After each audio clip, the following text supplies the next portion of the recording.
Today I'm going to teach you two dear from second year unit. Uh, this unit is written by Count Leo Tolstoy.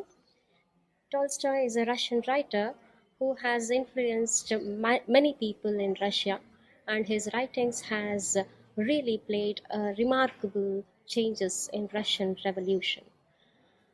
He is not only a person who has influenced Russia, but people all over the world has read him, and even they say that Gandhi was much influenced by his writings. Uh, he's a great realistic. He is known to write a great realistic fictions, and his two major novels are War and Peace and Anna Karenina. Today, he has tried to reach out with a sarcasm about the political issues and the things of and the law which usually runs down, the law which goes beyond the efficiency, uh, and he's trying to bring out all these procedural lapses uh, in a very humorous way in 2D. And in your pre-reading activity, actually, you have a question like, in case if you uh, come across a procedural lapse or a delay, uh, and how, what would you think uh, if a death if a death sentence is changed into life imprisonment, just due to the procedural lapses? If a death sentence is changed into life imprisonment, how it would impact on the people, how it would what would be the consequences if this is the proceedings. Just based on this particular pre-reading activity, the entire story builds up in 2 deer. 2 deer starts from a small tiny kingdom. So I'm directly entering into the text now. It starts from the tiny kingdom. So this tiny kingdom is near the borders of France and Italy, on the shore of Mediterranean Sea. And this tiny kingdom is called as Monaco. Monaco is a small country where it has 77,000 inhabitants.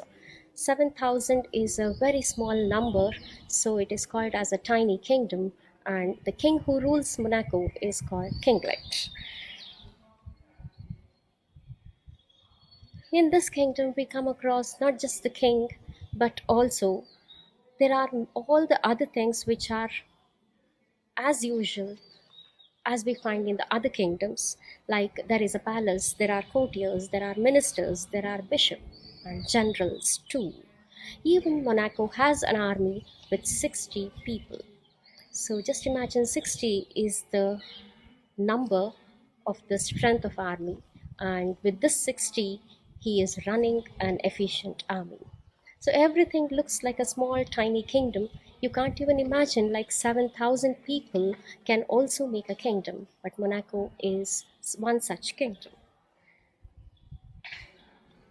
The king has to live in dignity. The king has to carry on with all his royalty. The king has to look after his courtiers, his ministers, his officials, and has to carry on all his duties in a kingly fashion.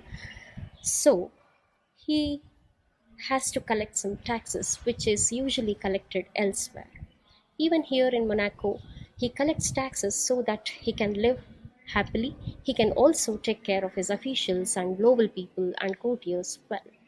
So the taxes were collected on the three things. The first one was wine, second one tobacco, third one spirits, and the fourth one is poll tax. The first three things, tobacco, wine, and spirits, are the taxes levied on the commodities. But the last one, poll tax, is called as individual tax, which is not levied on commodity. There can be a question like, which is the only tax which is not levied on commodity? Then you can say that it is poll tax. So people here paid the taxes and lived happily It was a peaceful kingdom. People did not have any problem. It was running on with all the kingly order and fashion. The king couldn't keep up his royal dignity and the royal fashion if this was the condition. So, a special revenue came to Monaco in the source of running a gaming house. So, this gaming house is one such place where roulette, a game called roulette, is played in this gaming house. It's a kind of a gambling business where it was running very successfully in Monaco Kingdom, and the owner of the gaming house was very happy running this business because he made a very good turnover from whatever the business he ran. And not only this, this was the only gaming house in the entire Europe. So naturally, people who wanted to play came here, risked their money, and enjoyed. Sometimes they won, sometimes they lost, but anyhow, the things went on smoothly, and the owner of the gaming house really made a very good profit, a huge profit from all these things. Coming to our kinglet of Monaco, he is very happy to run this gaming house, and he has given all the permission to run this gaming house because he too gets a good profit from this, because the owner of the gaming house gives a share, a lion share, to the king, and because he has to survive and king is getting major profit from the gaming house, so he has let it to continue in Monaco kingdom. Before this gaming house in the early part of Europe, we can see that some German sovereigns also continued to have such gaming houses, and the Germans asked their kings to forbid this horrible kind of a business which was disturbing the peace and discipline and lifestyle of the people. So, because the main intention was people who came to this gaming house risk their money, not only their money, but also the money which they had taken debt from someone else, which did not belong to them. They even risked their money, and when they risked it, naturally, many times they lost it because many things happen in a gaming house. It is not just merely a luck, sometimes you can be cheated also. So, in this gaming houses, many people lost their lives, they drowned their lives because of losing money. Many went into depression. This had caused a great mental imbalance, and it affected the people of this city, of this kingdom. And many people did not like to continue such gaming houses. So they had asked their kings to stop such gaming houses in the welfare of the people. According to the public demand, the German sovereigns had stopped this business earlier. But here, now in Monaco, such gaming house couldn't be stopped by anyone because the king really continued to enjoy the monopoly of ruling this gaming house. So you understand, to continue the monopoly of the ruling, going on with this gaming house, which tells you that there was no stop to Monaco king. He couldn't be stopped by anyone, and as it was the only gaming house in the entire Europe, naturally he got a very good profit. And you can also see that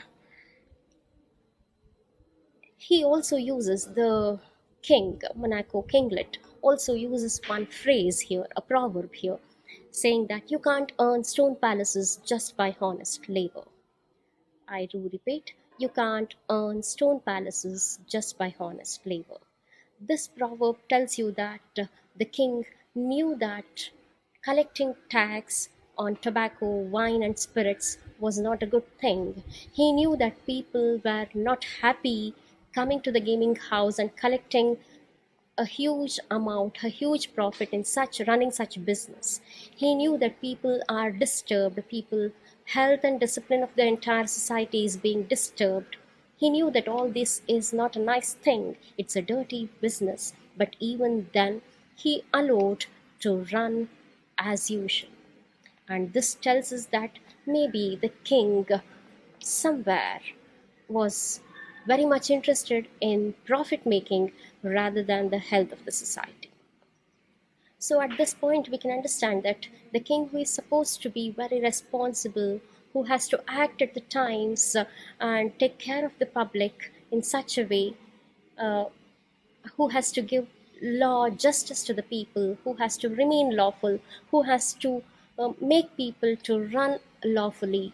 If the man is much concentrating on the profit, naturally people subjects of such kingdom may not have much respect or may not follow the health and hygiene of the society, the respectful living in the society.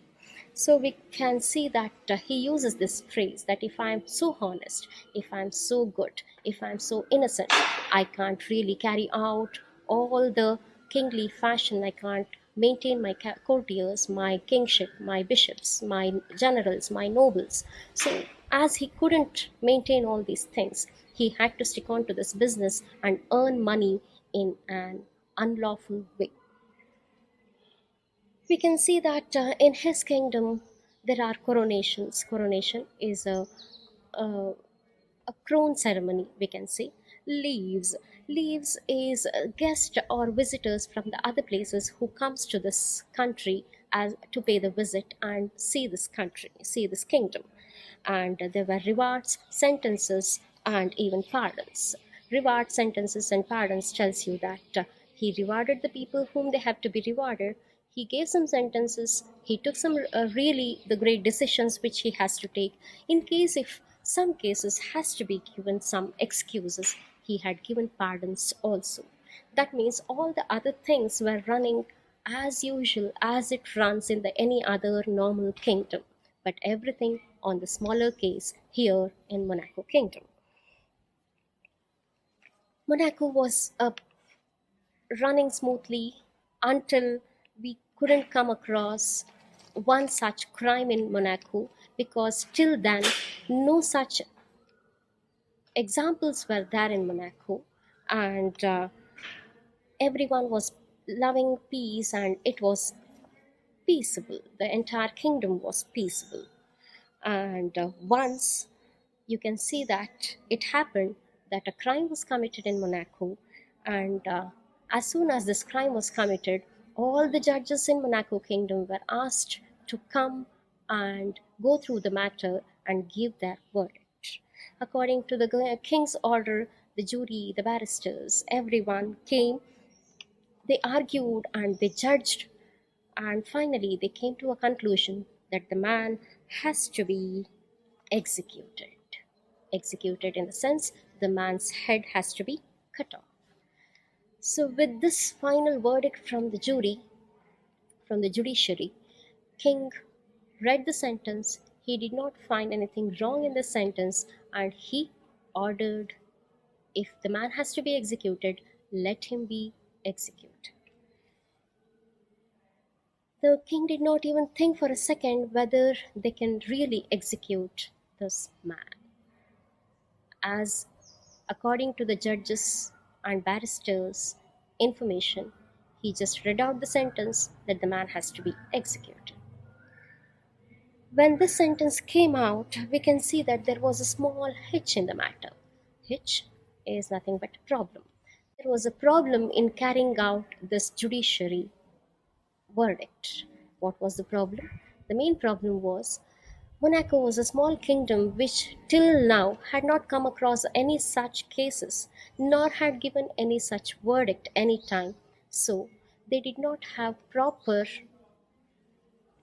facility to execute this man. The proper facility was they did not have a machine. That machine name is called as guillotine. Guillotine, Guillotine. So, guillotine is a device which cuts off the head, which beheads a man. So, this machine was not available in Monaco, and they couldn't execute this man. As they couldn't execute at that instance, immediately they asked a favor from the French government, which was also a Republican government.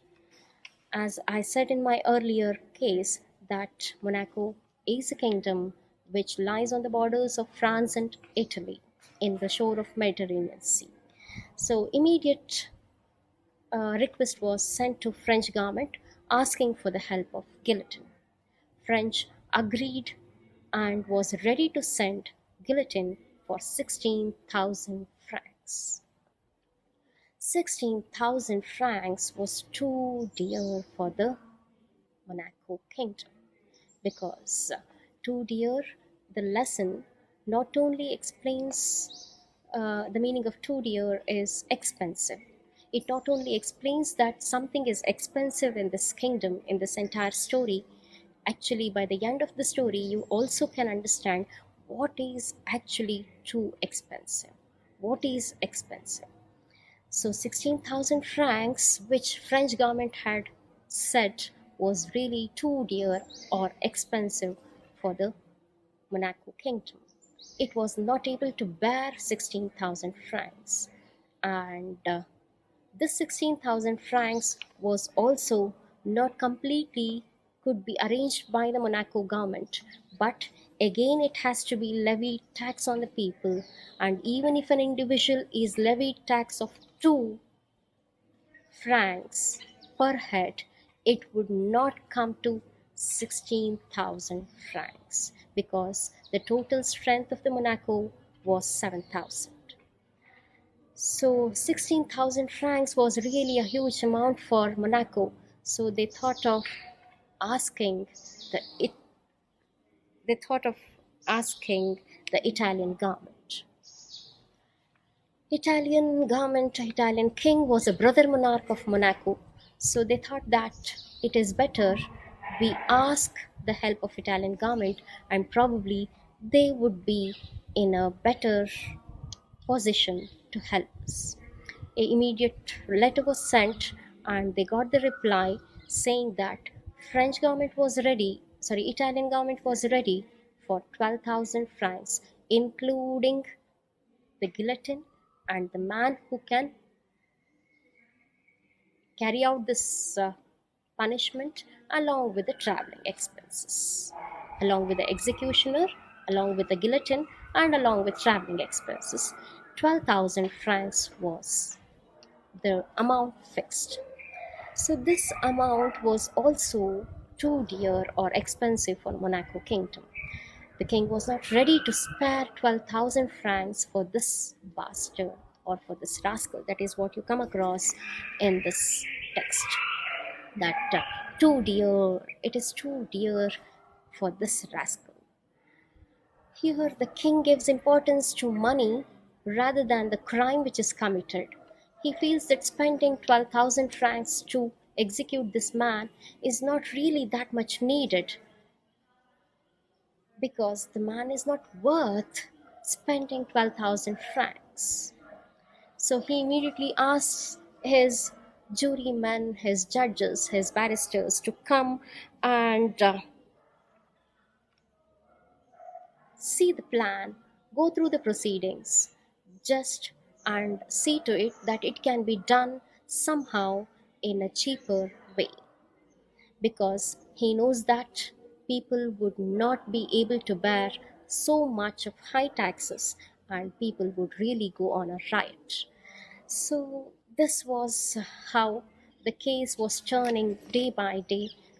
It was taking a new turn, and we can see that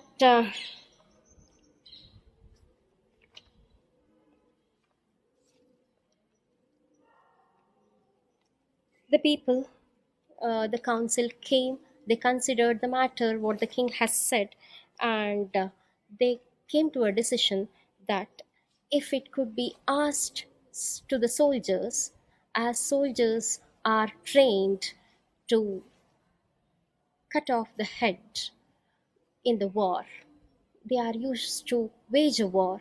Their main, their main work was to kill people. So probably soldiers would carry out this without much expense. So a council came and asked the soldiers if they could go on with cutting off a man's head. And The soldiers did not really agree this proposal, saying that we are trained to wage the war, not to kill the people. So we have not been taught such a thing, so we can't kill a man. We are taught to wage a war, and this is highly possible. They can't do this. As it was a negative answers from the soldiers, they did not have any other option, but they have to really consider the matter again. And again, the king asked the council and his ministers to again go through the matter and make the entire issue a cheaper one, but not a costly affair. So finally, the committee and the subcommittee joined together. They worked out and they came to a decision saying that in case there is a possibility that if a death sentence can be changed into a life imprisonment, death sentence can be changed into life imprisonment.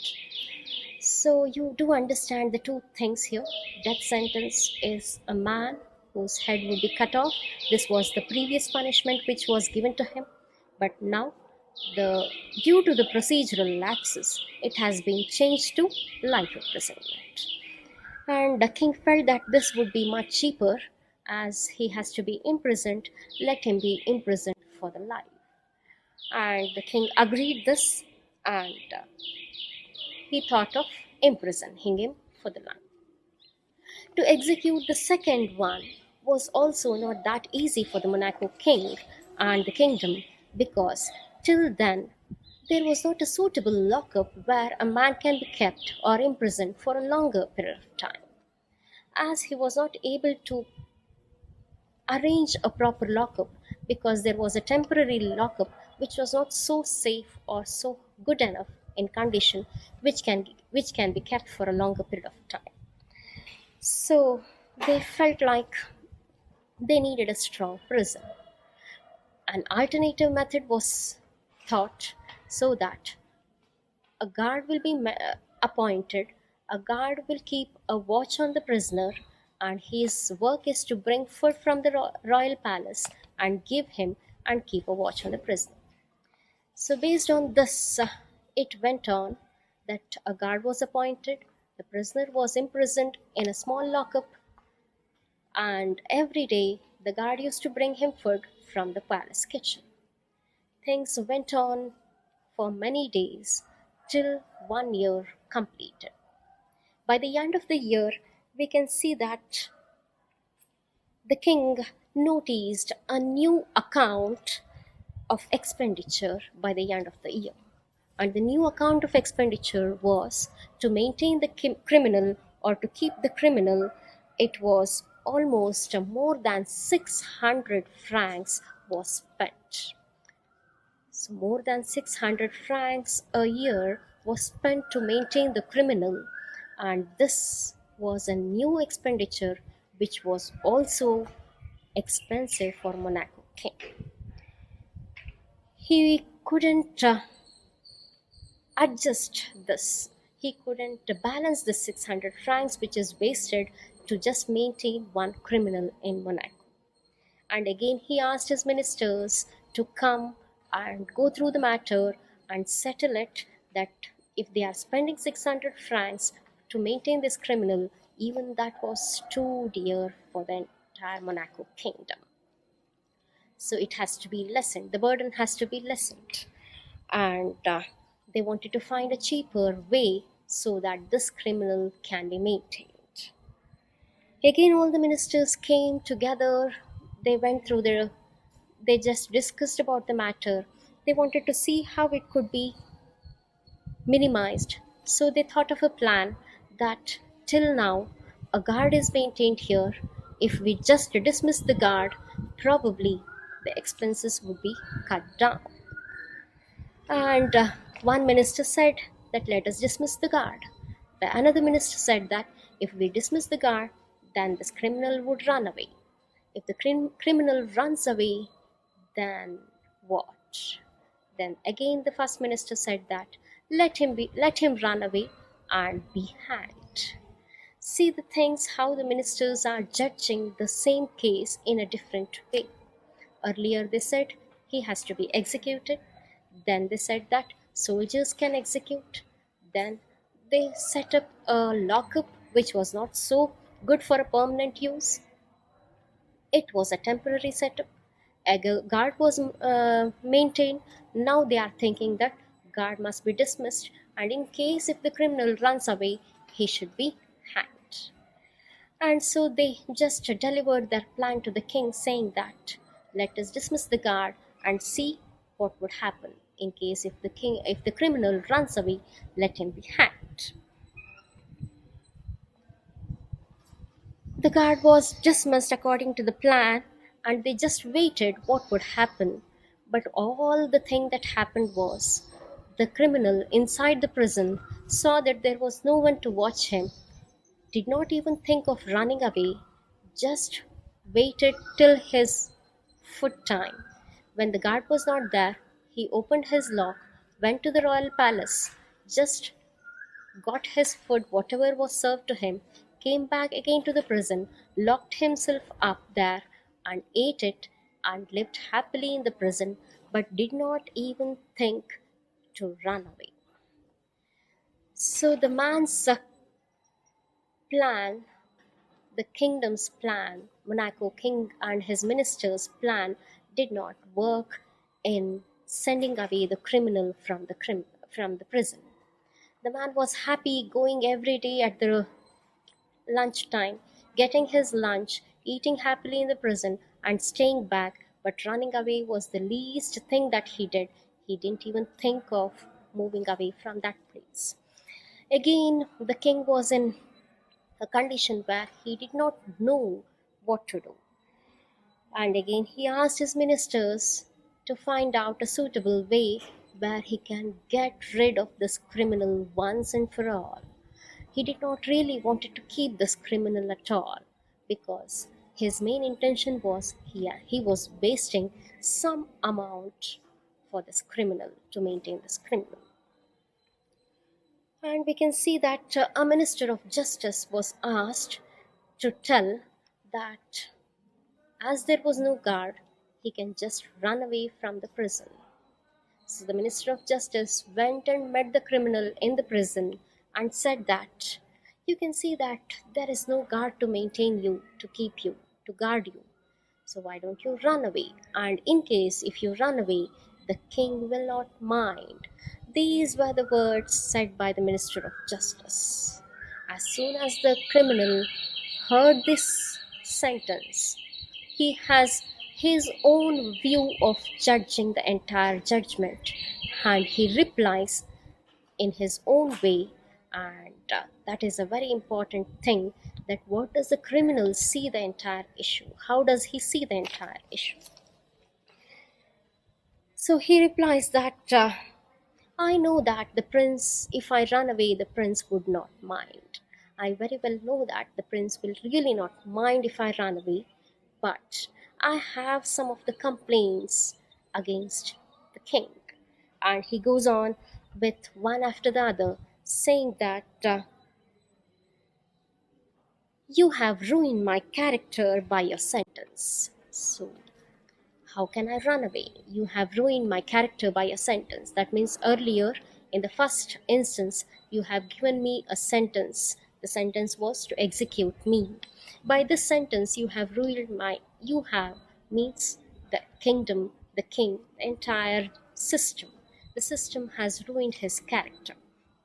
So people will turn their backs if I run away. That means if I come to the society, if I meet the people, if I have to start my life, people would turn their backs. People would turn their backs means people would not really give me respect. I would not be treated properly in the society. Then naturally, I would not have a happy living if I go out from this prison, because you have ruined my character. People would turn their backs away. And one more thing, that he had got out of way of working, he has got out of way of working, tells you that he has become so lazy enough that he really doesn't want to work. He doesn't want to work, or he is not used to working.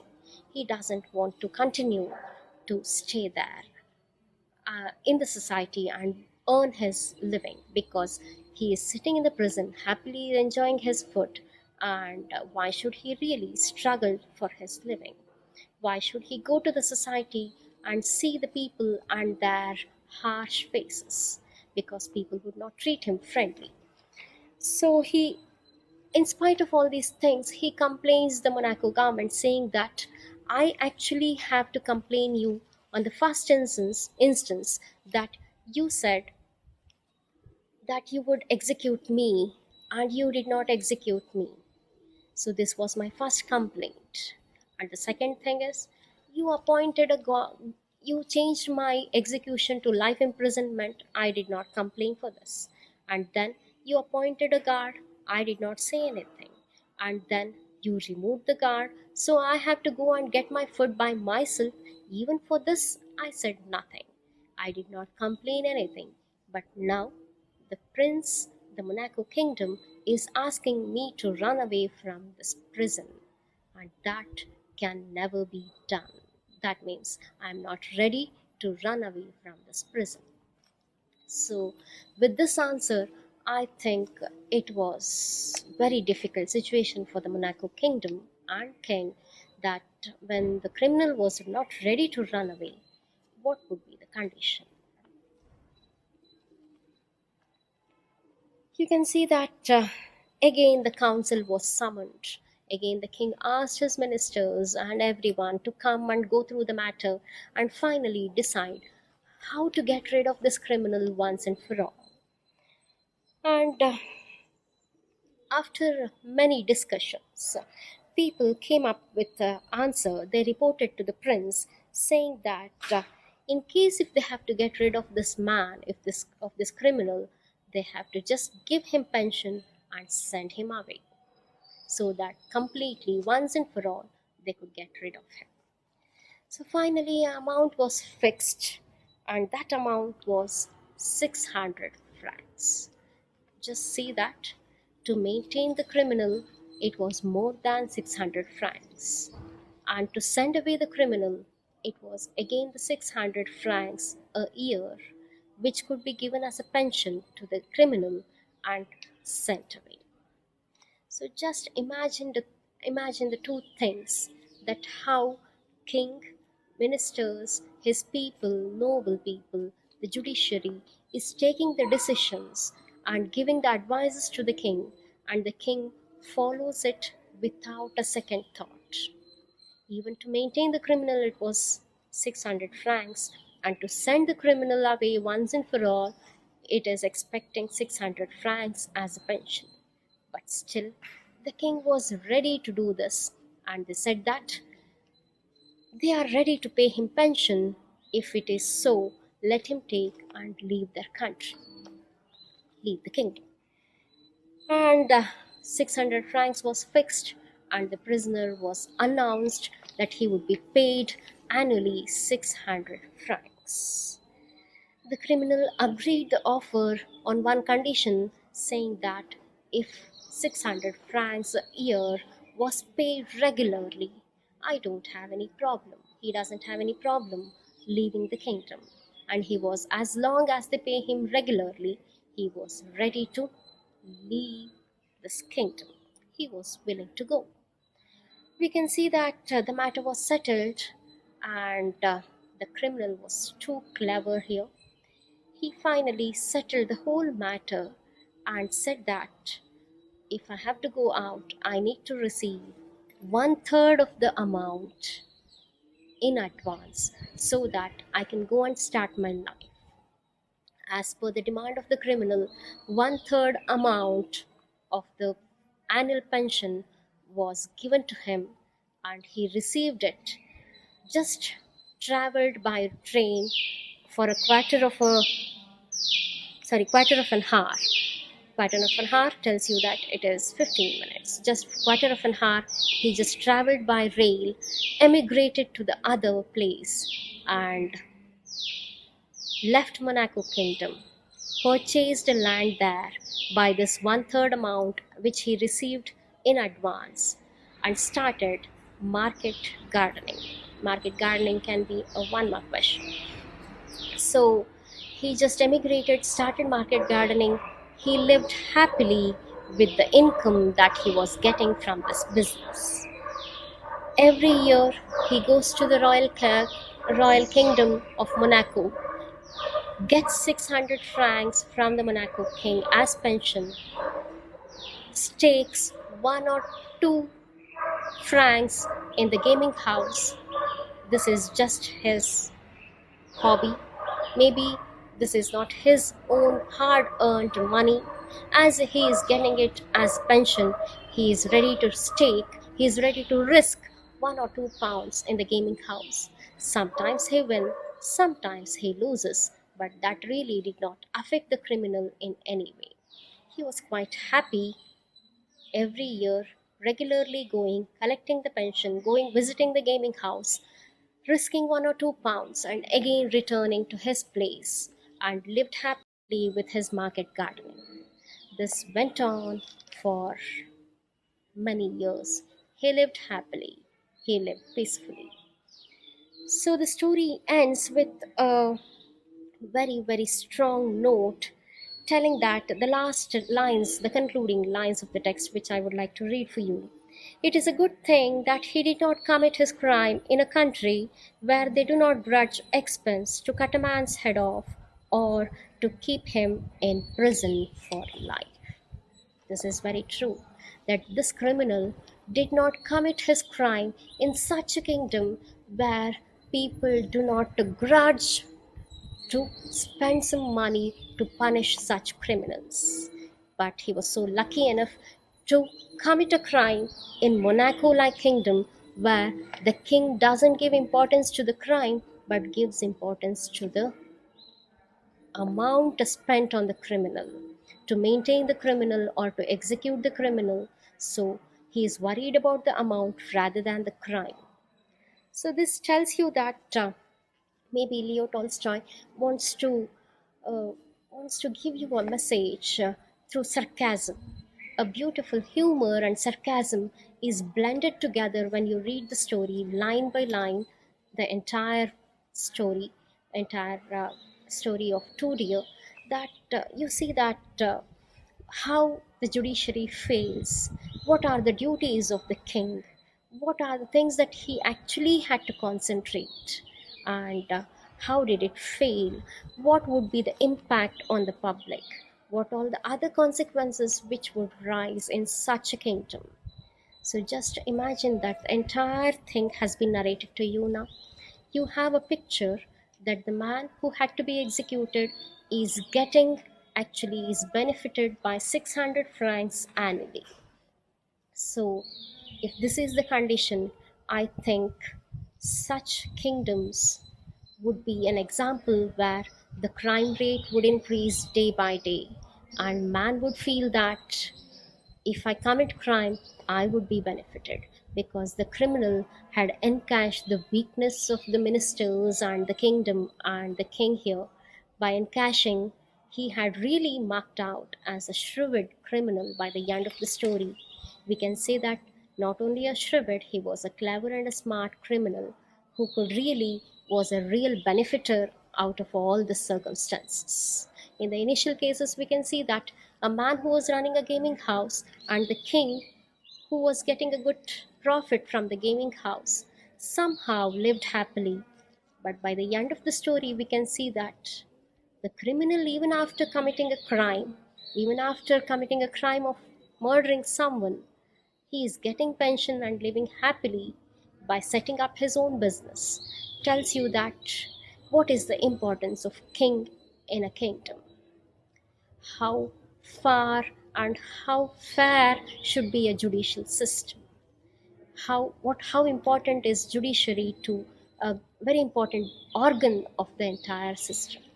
And the ministers, so-called ministers and noblemen, the courtiers, the generals, all these people couldn't really guide the king in a proper way. So if this is the condition, is it not true that the crime rate would keep on increasing? The health of the society, the discipline of the society keeps on deteriorating day by day. So as readers, you also have to concentrate on many other things, like it is not just humorously written, but the reader also creatively can think about the pros and cons of the entire situation. You can also say that for a efficient government, king, his ministers, the judiciary, executive, law, everything plays an important role. And if everything is good, maybe subjects would also be good. We can see the same thing in the German government, in the German when the German sovereigns were running a gaming house. They did not want to run such gaming house. They asked the kings to stop them, and that tells that the kings also had some responsibility towards their public, towards their subjects, and they stopped it. But coming to Monaco Kingdom, the king really enjoyed by making money, by taking the profit, and he uses. One can't live in stone palaces by just honest labor. So all these things tells you that there is so many flaws in running a government. Just if you say that it's a small kingdom, it's a tiny kingdom, and we have all the other things going on in order, but in a smaller case, smaller pace, it is smaller scale, it is not enough. It is also equally important to have a thoughtful, a wise insight to run a kingdom. The king should be very, very wiseful and intelligent, should act immediately, should not give excuses for such crimes which really need to be punished. And somewhere, the king and his ministers couldn't prove to be efficient enough in the entire system. So, this tells us that this ends the chapter here, and we can see that this particular unit can be given importance for 1 mark question, 4 mark questions, and not only that, but also a reported speech.